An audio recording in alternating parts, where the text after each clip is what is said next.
Hi ആൾ സീരിയലിൻ്റെ ഇന്നത്തെ റിവ്യൂലേക്ക് എല്ലാവർക്കും സ്വാഗതം. അപ്പോൾ ഞാൻ പറയാൻ പോകുന്നത് നമ്മുടെ സ്നേഹപൂർവ്വം ശ്യാമ എന്ന സീരിയലിൻ്റെ റിവ്യൂ ആണ്. അങ്ങനെ നമ്മുടെ വരുണും രാധികയും കൂടിയിട്ട് രാത്രി ആ തട്ടുകടയിൽ നിന്ന് ഫുഡ് കഴിക്കാൻ വേണ്ടി അവിടെ ഇരിക്കുന്നുണ്ട്. അപ്പോൾ ഇവൾ ഫുഡും കൊണ്ട് കാറി കയറുന്ന സമയത്തൊക്കെ ഈ വരുണ് ഭയങ്കര ഡെസ്പായിരിക്കുന്നത് കണ്ടിട്ട് അവൾ പറയുന്നുണ്ട്, ഇങ്ങനെ ഡെസ്പായിരിക്കുകയാണെങ്കിൽ ഞാൻ ഇവിടുന്ന് അങ്ങ് പോവുകയാണ് എന്നൊക്കെ പറഞ്ഞിട്ട് അവൾ അങ്ങ് ഇറങ്ങി പോകാൻ നിൽക്കുമ്പോൾ ഇവൻ പറയുന്നുണ്ട്, അങ്ങനെ ധൈര്യം ഉണ്ടെങ്കിൽ നീ ഒന്ന് ഇറങ്ങി പോവാ എന്നൊക്കെ ഇങ്ങനെ ഇവൾ വെറുതെ ഒരു തമാശയ്ക്ക് ഇവനോട് അങ്ങ് പറയുന്നുണ്ട്. അപ്പോൾ ഇവൾ പറയുന്നുണ്ട്, ഞാൻ സത്യമായിട്ട് ഇറങ്ങി പോകുമോ എന്നൊക്കെ ഇങ്ങനെ പറയുമ്പോൾ വരുന്നു, നീ പൊയ്ക്കോ എന്നൊക്കെ ഇങ്ങനെ അവളോട് തിരിച്ചും പറയുന്നുണ്ട്. അപ്പോൾ ഇവൾ കാറിൽ നിന്ന് അങ്ങ് ഇറങ്ങി പോകാൻ നിൽക്കുന്ന സമയത്ത് വരും പറയുന്നുണ്ട്, വേണ്ട ഞാൻ വെറുതെ പറഞ്ഞാണ്, നീ പോയാൽ പിന്നെ എനിക്ക് ആരാണ് എന്നൊക്കെ ഇങ്ങനെ അവളോട് അങ്ങ് ചോദിക്കാണ്. അപ്പോൾ നിനക്ക് വേണ്ടത് നീ ഈ കൊണ്ടുവന്ന ഭക്ഷണം കഴിക്കണം, അത്രയല്ലേ ഉള്ളൂ എന്നൊക്കെ ഇങ്ങനെ പറയാണ്. ആ സമയത്ത് ഇവൾ പറയുന്നുണ്ട്, വേണ്ട നീ ഞാൻ കൊണ്ടുവന്ന ഭക്ഷണം കഴിക്കണ്ട എന്നൊക്കെ ഇങ്ങനെ പറയുമ്പോൾ വരും ചോദിക്കുന്നുണ്ട്, പിന്നെ എന്തിനാ നീ ഭക്ഷണം കൊണ്ടുവന്ന എന്നൊക്കെ ഇങ്ങനെ അവളോട് ചോദിക്കാണ്. അപ്പോൾ ഇവൾ പറയുന്നുണ്ട്, ഇങ്ങനെ ഈ വീർത്ത മുഖമൊക്കെ ആയിട്ട് എന്നോട് ഭക്ഷണം കഴിക്കണ്ട, ഒരു നല്ല സന്തോഷമുള്ളൊരു മുഖത്തിലൂടെ ഭക്ഷണം കഴിക്കണം എന്നൊക്കെ ഇങ്ങനെ പറയുമ്പോൾ ഇവൻ പറയുന്നുണ്ട്, എന്നാൽ ഞാൻ എങ്ങനെ മുഖം വെക്കണ്ടേ എന്നൊക്കെ പറഞ്ഞിട്ട് അവന് ഓരോ ഗോഷ്ടിയൊക്കെ ഇങ്ങനെ കാണിച്ചുകൊണ്ടിരിക്കുകയാണ്. അപ്പോൾ വരുണ് ഈ കാണിക്കുന്ന ഒന്നും രാധികയ്ക്ക് അത്രയ്ക്ക് ഇഷ്ടമാവുന്നില്ല. ആ വരുണിനോട് പറയുന്നുണ്ട്, നമ്മൾ സ്വന്തമായിട്ട് ഇങ്ങനെ ഓരോന്ന് എക്സ്പ്രഷൻ ഇടുകയല്ല, ഓട്ടോമാറ്റിക്കായിട്ട് ഇങ്ങനെ ഒരു മനസ്സിൽ നിന്ന് വരുന്ന ഒരു മുഖത്തുള്ളൊരു എക്സ്പ്രഷനിൽ ഒരു പുഞ്ചിരി അതുപോലെ നിൽക്കണം എന്നൊക്കെ ഇങ്ങനെ ഇവനോടങ്ങ് പറയാണ്.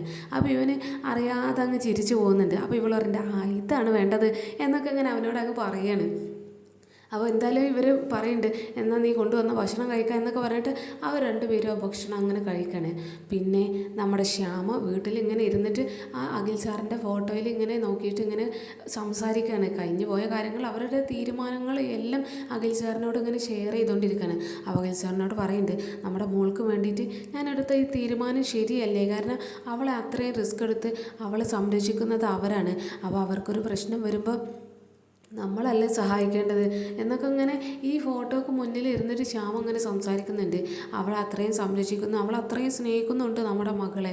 അപ്പോൾ അതുകൊണ്ട് തന്നെയാണ് ഞാൻ അവരെ ഇങ്ങനെ സഹായിക്കുന്നതും, നമ്മുടെ ഒരു ആവശ്യം തന്നെയല്ലേ നമ്മുടെ മകളെ സംരക്ഷിക്കുന്ന അവരെ സഹായിക്കുക എന്നൊക്കെ ഇങ്ങനെ ഈ അഖിൽ സാറിൻ്റെ ഫോട്ടോയുടെ മുന്നിൽ ഇരുന്ന് ഇങ്ങനെ ശ്യാമ സംസാരിക്കുകയാണ്.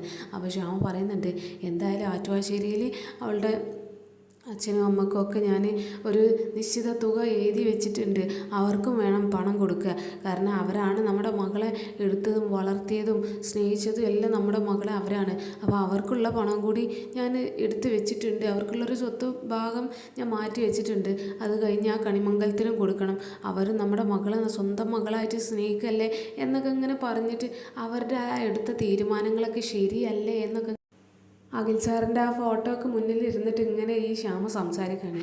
അപ്പോൾ ശ്യാമ ഈ സംസാരിക്കുന്നതൊക്കെ കേട്ടിട്ടാണ് അമൃതേടത്തി അങ്ങോട്ട് വരുന്നത്. അപ്പോൾ അമൃതേടത്തി ഇതൊക്കെ ഇങ്ങനെ കാണുന്നുണ്ട്. അപ്പോൾ അമൃതേടത്തിനോട് പറയുന്നുണ്ട്, നമ്മളെടുത്ത തീരുമാനങ്ങളൊക്കെ ഈ അഖിൽ സാറിനോട് പറയുമായിരുന്നു, അവരോടും വേണ്ട ഷെയർ ചെയ്യുക എന്നൊക്കെ ഇങ്ങനെ ഈ പറയുന്നുണ്ട്. ശ്യാമ അഖിൽ സാറിനോട് മകളുടെ സംരക്ഷിക്കാൻ മകളുടെ കൂടെ തന്നെ ഉണ്ടാകണം എന്നൊക്കെ ഇങ്ങനെ ഈ പറയുന്നൊക്കെ ഉണ്ട്. അപ്പോൾ അമൃതേടത്തി പറയുന്നുണ്ട്, ശരിയാണ് ശ്യാമേ, നീ എടുത്ത തീരുമാനം വളരെ നല്ലതാണ്, നമ്മുടെ മകളെ അത്രയും സ്നേഹിക്കുന്ന ഒരു കുടുംബമാണ് അവർ. അപ്പോൾ അവർക്ക് എന്തെങ്കിലുമൊക്കെ ഒരു ബുദ്ധിമുട്ട് വരുമ്പോൾ നമ്മളാണ് സഹായിക്കേണ്ടത്. അവളിപ്പോൾ ഇങ്ങനെ കുടുങ്ങി കിടക്കുന്ന സമയത്ത് ഒരു കൈ കൊടുത്തു കഴിഞ്ഞാൽ പിന്നെ അവൾ രക്ഷപ്പെടും, ആ കുടുംബം രക്ഷപ്പെടും. അങ്ങനെ ആ കുടുംബം രക്ഷപ്പെട്ട് കഴിഞ്ഞാൽ അതിൻ്റെ ഒക്കെ പിന്നിൽ അതിനൊക്കെ പ്രവർത്തിച്ചത് നമ്മുടെ രാധിക മോളുടെ കാരണമാണല്ലോ അവർ രക്ഷപ്പെട്ടതെന്നുള്ളൊരു നന്ദി എന്തായാലും അവർക്കുണ്ടാകും. അപ്പോൾ ആ നന്ദി മുഴുവൻ അവൾ രാധിക മോളോടാണ് തീർക്കുക. അപ്പോൾ രാധിക മോളെ അവർ നന്നായിട്ട് സ്നേഹിക്കും. അതുകൊണ്ട് തന്നെ നമ്മൾ ചെയ്തത് വലിയൊരു കാര്യം തന്നെയാണ്, ഇതൊരു ശരിയായ തീരുമാനം തന്നെയാണ് എന്നൊക്കെ ഇങ്ങനെ ശ്യാമനോട് പറയാണ്. അപ്പോൾ ശ്യാമയും പറയുന്നുണ്ട്, ശരിയാണ്, അവരെ നല്ല സംരക്ഷിച്ചിട്ടുണ്ട് മകളെ, അതുകൊണ്ട് തന്നെയാണ് ഞാൻ ഈ തീരുമാനം എടുത്തത് എന്നൊക്കെ ഇങ്ങനെ അമൃതേടത്തിനോട് പറയുന്നുണ്ട്. അപ്പോൾ അമൃതേടത്തി പറയുന്നുണ്ട്, എന്തായാലും ശ്യാമ ഇനി പോയി ഉറങ്ങിക്കോ, കാരണം എനിക്ക് അടുക്കളയിൽ കുറച്ചുകൂടി വർക്കുകളുണ്ട്, അത് കഴിഞ്ഞിട്ട് ഞാൻ വന്നോളാം എന്നൊക്കെ പറഞ്ഞിട്ട് ഈ അമൃതേടത്തി അങ്ങ് പോവുകയാണ്. പക്ഷേ ആ സമയത്ത് ആ ബെഞ്ചമിന് ആ ഒരു മുഖം മൂടിയൊക്കെ ഇട്ടിട്ട് മെല്ലെ അകത്ത് കയറാണ്. കിച്ചണിൻ്റെ വാതിലാണെങ്കിൽ തുറന്നിട്ടും ചെയ്തിട്ടുണ്ട്, അതുകൊണ്ട് അവൻ ഈസി ആയിട്ട് അകത്തേക്ക് അങ്ങ് കയറിയിട്ടുണ്ട്. അപ്പോൾ അവന് അടുക്കള ഭാഗത്ത് കയറിയിട്ട് ആ ഒരു ഫ്രിഡ്ജിൻ്റെ ബാക്ക് സൈഡിൽ ഇങ്ങനെ ഒളിഞ്ഞ് നിൽക്കുകയാണ്. പക്ഷെ അമൃതേടത്തി പറഞ്ഞ് ശ്യാമനോട് പറയുന്നുണ്ട്, എനിക്ക് കിച്ചണിൽ കുറച്ച് വർക്ക് ഉള്ളതുകൊണ്ട് ഞാൻ അങ്ങോട്ട് പോകണമെന്നൊക്കെ പറഞ്ഞിട്ട് ആ കിച്ചണിലേക്ക് അങ്ങ് പോന്നിട്ടുണ്ട്. അപ്പോൾ കിച്ചണിലെത്തിയിട്ട് ഈ അമൃതേടത്തിനെ കണ്ടപ്പോൾ നേരെ ഈ ബെഞ്ചമിൻ ആ ഫ്രിഡ്ജിൻ്റെ പിറകിൽ അങ്ങ് ഒളിച്ച് നിൽക്കുകയാണ്. അപ്പോൾ ഈ ബെഞ്ചമിൻ അവിടെ ഒളിച്ചിരിക്കുന്നുണ്ടെന്നുള്ള കാര്യം എന്തായാലും അമൃതേടത്തി അമൃതേടത്തി അറിയുന്നതേ ഇല്ല. അപ്പോൾ പിന്നെ അമൃതേടത്തി അവിടെ കിച്ചണിലുള്ള ആ രാത്രി ഉറങ്ങുന്നതിന് മുന്നേ ഉള്ള കുറച്ച് പണികളും ക്ലീൻ ചെയ്യുന്നതും അങ്ങനെയുള്ള ഓരോ ചെറിയ ചെറിയ വർക്കുകളൊക്കെ ഇങ്ങനെ നടത്തിക്കൊണ്ടിരിക്കുകയാണെങ്കിൽ ആ സമയത്തൊക്കെ ഈ ബെഞ്ചമിന് അവിടെ തന്നെ ഉണ്ട്. പക്ഷെ അമൃതേടത്തി അത് ശ്രദ്ധിക്കുന്നില്ല, കാണുന്നില്ല. അതാണെങ്കിൽ തീരെ പ്രതീക്ഷിക്കുന്നില്ല. അങ്ങനെ ഒരാൾ അങ്ങോട്ട് വീട്ടിലെ അകത്ത് കയറും എന്നുള്ള ആ ഒരു ചിന്ത പോലും എന്തായാലും അമൃതേടത്തിക്ക് വന്നിട്ടില്ല. അതുകൊണ്ട് തന്നെ അമൃതേടത്തി അവിടെ ഇങ്ങനെ ഓരോ വർക്കുകളൊക്കെ ചെയ്ത് കഴിഞ്ഞ് ആ ഒരു കിച്ചൻ്റെ ഡോറാണെങ്കിൽ മലർക്കെ തുറന്ന് വെച്ച് കേട്ടാണ് അവർ ആ മേലേക്ക് കയറിപ്പോയത്. അപ്പോൾ തന്നെ അവർ ആ ഡോറ് അങ്ങ് ക്ലോസ് ചെയ്യുന്നുണ്ട്. ക്ലോസ് ചെയ്തിട്ട് വേഗം കിച്ചണിൽ നിന്ന് അങ്ങ് പോകാൻ നിൽക്കുകയാണ്. എന്തായാലും ബെഞ്ചമിൻ അവിടെ ഉള്ളതെന്നും അമൃതേടത്തി ശ്രദ്ധിച്ചിട്ട് പോലുമില്ല. പക്ഷേ അതേ സമയത്ത് ശ്യാമക്ക് ആ ഒരു ലോയർക്ക് അങ്ങ് വിളിക്കുന്നുണ്ട് ഈ രജിസ്ട്രേഷനെ കുറിച്ചൊക്കെ അറിയാൻ വേണ്ടിയിട്ട്. ആ ശ്യാമ ആ ലോയർക്ക് വിളിക്കുമ്പോൾ ആ ലോയർ ഫോൺ എടുക്കുകയാണ്. അപ്പോൾ എന്ത് ശ്യാമ മേഡം എന്നൊക്കെ ഇങ്ങനെ ചോദിക്കുമ്പോൾ എന്തായി കാര്യങ്ങളൊക്കെ എന്നിങ്ങനെ ശ്യാമ ആ വിവരം അന്വേഷിക്കുകയാണ്. എത്രയും പെട്ടെന്ന് ആ രജിസ്ട്രേഷൻ ഒന്ന് കഴിഞ്ഞ് കിട്ടിയാലാണ് ഈ പ്രശ്നങ്ങൾക്കൊക്കെ ഒരു സൊല്യൂഷൻ ഉണ്ടാവുള്ളൂ എന്നുള്ള അതുകൊണ്ട് തന്നെയാണ് ഈ ശ്യാമ അത്രയും അർജൻറ്റ് കൂട്ടുന്നത്. അപ്പോൾ ഈ ലോയർ എല്ലാ കാര്യങ്ങളും ശരിയാക്കിയിട്ടുണ്ട് ശ്യാമ മേഡം. നാളെ ആണെങ്കിൽ ലീവാണ്, അതുകൊണ്ട് മറ്റന്നാൾ തന്നെ നമുക്ക് രജിസ്ട്രേഷൻ നടത്താം എന്നൊക്കെ ഇങ്ങനെ ശ്യാമനോട് പറയുന്നുണ്ട്. പിന്നെ നിങ്ങൾ മറ്റന്നാൾ തിരക്കിലൊന്നും ആവില്ലല്ലോ അല്ലേ, ഫ്രീ തന്നെ ആയിരിക്കില്ലേ എന്നൊക്കെ ഇങ്ങനെ ഈ ശ്യാമനോട് പറയുമ്പോൾ ശ്യാമ പറയുന്നുണ്ട് അതെ ഞാൻ ഫ്രീ തന്നെ ആയിരിക്കും, മറ്റന്നാൾ തന്നെ രജിസ്ട്രേഷൻ നടത്തണം, നീട്ടിക്കൊണ്ട് പോകരുത് എന്നൊക്കെ ഇങ്ങനെ ഈ ലോയറോട് പറയുന്നുണ്ട്. അപ്പോൾ ഇയാൾ ഓക്കെ ശ്യാമ മേഡം അപ്പോൾ ശരി നമുക്ക് മറ്റന്നാൾ രജിസ്ട്രേഷൻ ടൈമിൽ കാണാം എന്നൊക്കെ ഇങ്ങനെ പറഞ്ഞിട്ട് അവർ ഫോൺ വെക്കുകയാണ്. അപ്പോൾ ഈ സമയത്താണ് അമൃതേടത്തി ആ കിച്ചണിൽ നിന്ന് അങ്ങ് ശ്യാമയുടെ അടുത്തേക്ക് ചെല്ലുന്നത്. അപ്പോൾ ശ്യാമനോട് പറയുന്നുണ്ട് ഞാൻ ആ അഡ്വക്കേറ്റിനൊക്കെ വിളിച്ചിട്ട് കാര്യങ്ങളൊക്കെ ഒന്ന് പെട്ടെന്ന് സ്പീഡപ്പ് ആക്കാൻ പറഞ്ഞതാണ്, ഇതിനെ അത്ര നിർത്തി വെച്ചുകൊണ്ട് നിൽക്കണ്ട, എത്രയും പെട്ടെന്ന് കാര്യങ്ങളൊക്കെ ഈ രജിസ്ട്രേഷനൊക്കെ ഒന്ന് തീരുമാനമാക്കിയിട്ട് അവരുടെ ആ ഒരു പ്രശ്നങ്ങളും എല്ലാം പെട്ടെന്ന് അങ്ങ് ഒത്തുതീർപ്പാക്കി നിൽക്കുക, ഇതിങ്ങനെ നീട്ടിക്കൊണ്ട് പോകേണ്ട ആവശ്യമില്ലല്ലോ എന്നൊക്കെ ഇങ്ങനെ ഇവർ പറയുന്നുണ്ട്. അപ്പോൾ ഇവർ ആ ഒരു ഡിസ്കഷൻ്റെ സമയത്തൊക്കെ ബെഞ്ചമിനകത്തുള്ള കാര്യം ഇവർ അറിയുന്നില്ല. അമൃതേടത്തി പറയുന്നുണ്ട് ഞാൻ അടുക്കള വാതിലൊക്കെ തുറന്നിട്ടിട്ടായിരുന്നു മേലൊക്കെ വന്നിരുന്നത് എന്നൊക്കെ ഇങ്ങനെ പറയുമ്പോൾ ഈ ഹാളിലുള്ള ഡോറും എല്ലാം അടച്ചിട്ടുണ്ട്. അപ്പോൾ ഈ ശ്യാമ പറയുന്നുണ്ട് ഞാനായിരുന്നു ആ ഡോറ് വീണ്ടും തുറന്നത് എന്നൊക്കെ ഇങ്ങനെ അമൃതേടത്തിനോട് പറയാണ്.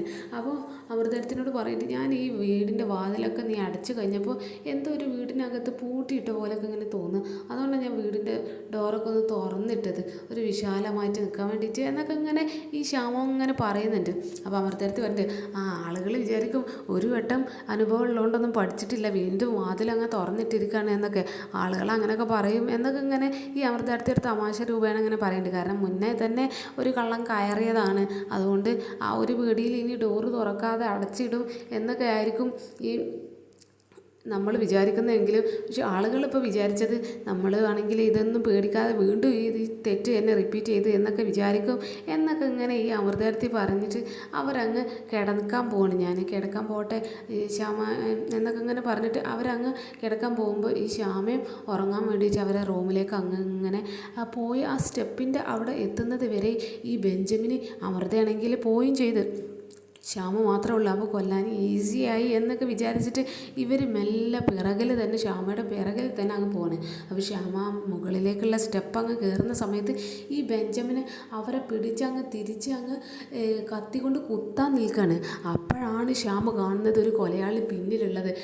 ഭയങ്കരമായിട്ട് ഇവർ പ്രതിരോധിക്കുന്നുണ്ട്, ശ്യാമ അങ്ങനെ തള്ളി മാറ്റുന്നതെല്ലാം ഉണ്ട്. പക്ഷേ ബെഞ്ചമിന് അവരെ ആ കത്തി കൊണ്ട് കുത്താൻ വേണ്ടി വയറിനങ്ങ് കുത്താൻ നിൽക്കുന്ന സമയത്ത് ശ്യാമക്കൊരു പിടുത്തം കിട്ടുകയാണ് കയ്യിൽ.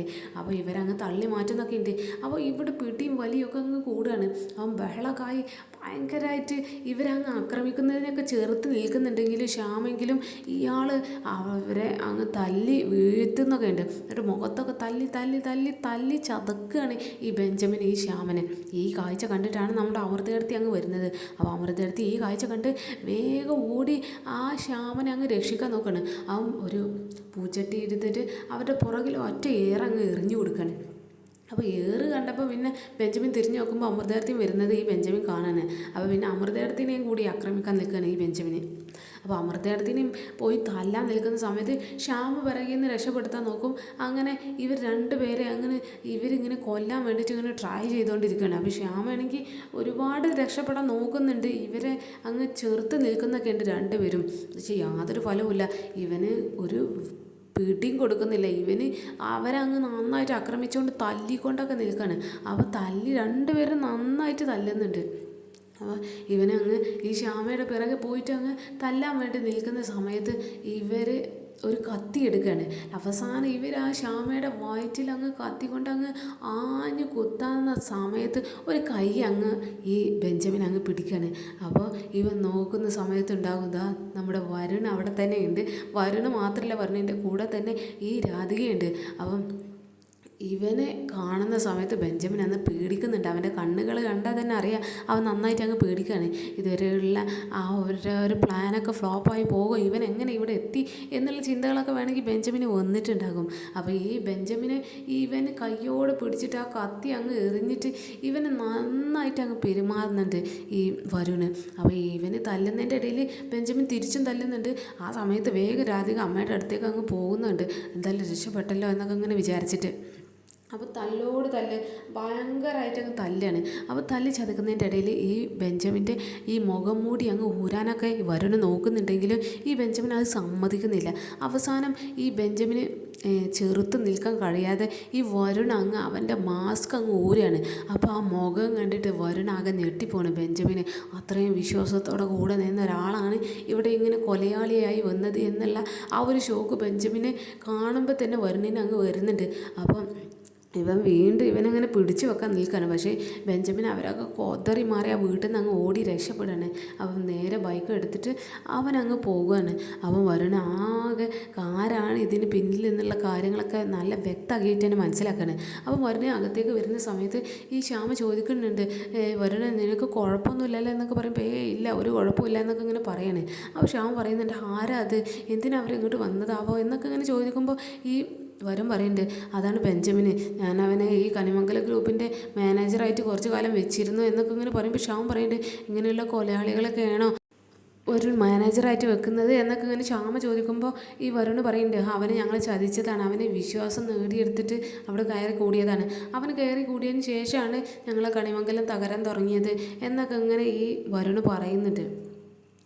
അപ്പോൾ ഇവന് നേരെ ആ പോലീസ് ഓഫീസർക്ക് വിളിച്ചിട്ട് കാര്യം പറയാണ്. ആ പോലീസിനെ വിളിച്ചിട്ട് പറയുന്നുണ്ട്, ഇപ്പോൾ ഇങ്ങോട്ട് വന്നിരുന്ന ബെഞ്ചമിനെ അവന് കൊല്ലാൻ ശ്രമിച്ചു എന്നുള്ള ആ എല്ലാ വിവരങ്ങളും ആ പോലീസിനോട് അങ്ങ് ഇൻഫോം ചെയ്യണേ. അപ്പോൾ ഈ പോലീസുകാരനും അങ്ങ് ചൂടാകുന്നുണ്ട്, നീ എന്തിനാ ഇങ്ങനെയുള്ള കൊലയാളികളൊക്കെയാണോ മാനേജറായിട്ട് വെക്കുന്നത് എന്നൊക്കെ ഇങ്ങനെ പറയുമ്പോൾ അവരോടും പറയുന്നുണ്ട് വരുണ്, അത് അവർ വിശ്വാസം നേടിയെടുത്തിട്ട് അവരെന്നെ ചതിച്ചതാണ് എന്നൊക്കെ ഇങ്ങനെ പറഞ്ഞ് അവർ അന്വേഷിക്കുക എന്നൊക്കെ പറഞ്ഞിട്ട് ഫോൺ അങ്ങ് വെക്കുന്നുണ്ട്. അതിന് മുന്നേ ഈ പോലീസ് ഓഫീസർ പറയുന്നുണ്ട്, നീ ബെഞ്ചമിൻ്റെ ഒരു ഫോട്ടോ ഒക്കെ എനിക്കൊന്ന് അയച്ചു കൊണ്ടാ, എനിക്ക് അവരുടെ മുഖം ഒന്ന് കാണാൻ, അതെന്തായാലും എൻ്റെ ഫോണിൽ ഉണ്ടാവില്ല എന്നൊക്കെ ഇങ്ങനെ വരുന്നതിനോട് പറയുന്നുണ്ട്. അപ്പോൾ ഇവർ ആ ഓക്കെ എന്നൊക്കെ പറഞ്ഞിട്ട് ഇവൻ ഫോൺ എടുത്തിട്ട് അവർക്ക് ആ ഒരു ഫോട്ടോ അങ്ങ് അയച്ചു കൊടുക്കുന്നൊക്കെ ഉണ്ട്. എന്തായാലും വരുണ് ഏകദേശം നമ്മുടെ ശ്യാമനെ രക്ഷപ്പെടുത്തിയിരിക്കുകയാണ്. പക്ഷെ അവർക്ക് മനസ്സിലിരിക്കുകയാണ് കൊലയാളികൾ രണ്ട് പേരുടെ കൂടെ, ഈ ശ്യാമയുടെ കൂടെയും ഈ രാധികയുടെയും ഈ വരുണിൻ്റെ കൂടെയും ഒക്കെ ഉണ്ട്. അവർ നമ്മുടെ കണിമംഗലത്തിൻ്റെ നാശം ഒറ്റക്കല്ല, ഈ ശ്യാമയുടെ പിറകെയും കൂടി ഉണ്ട്. അതുകൊണ്ട് തന്നെ ഈ ബെഞ്ചമിൻ്റെ പിറകിലുള്ള ശത്രു ആരാണെന്ന് നമുക്ക് കണ്ടെത്തിയേ തീരൂ എന്നൊക്കെ ഇങ്ങനെ ഇവൻ അങ്ങ് തീരുമാനിക്കുകയാണ്. അതിന് ചെറിയച്ഛൻ തന്നെയാണ് എന്ന് ഇവൻ എത്രയും പെട്ടെന്ന് തിരിച്ചറിഞ്ഞാൽ മതിയായിരുന്നു എന്നൊക്കെ നമുക്ക് എന്തായാലും വിചാരിക്കാം. അപ്പോൾ ഇന്നത്തെ എപ്പിസോഡ് ഏകദേശം ഇതൊക്കെ തന്നെ ഉള്ളൂ. അപ്പോൾ ഇന്നത്തെ എപ്പിസോഡ് ഇവിടെ അവസാനിച്ചിരിക്കുകയാണ് ഗൈസ്. നാളെ കാണാം. Okay, bye all.